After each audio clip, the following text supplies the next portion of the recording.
अष्टलक्ष्मी मम ग्रहे धनं पुरय पुरय नमः। ॐ ह्रीं श्रीं क्लीं श्रीं कुबेराय अष्टलक्ष्मी मम ग्रहे धनं पुरय पुरय नमः।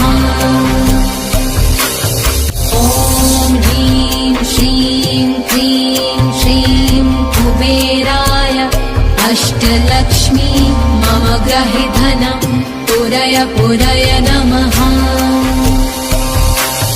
ॐ ह्रीं श्रीं क्लीं श्रीं कुबेराय अष्टलक्ष्मी मम ग्रहे धनं पुरय पुरय नमः।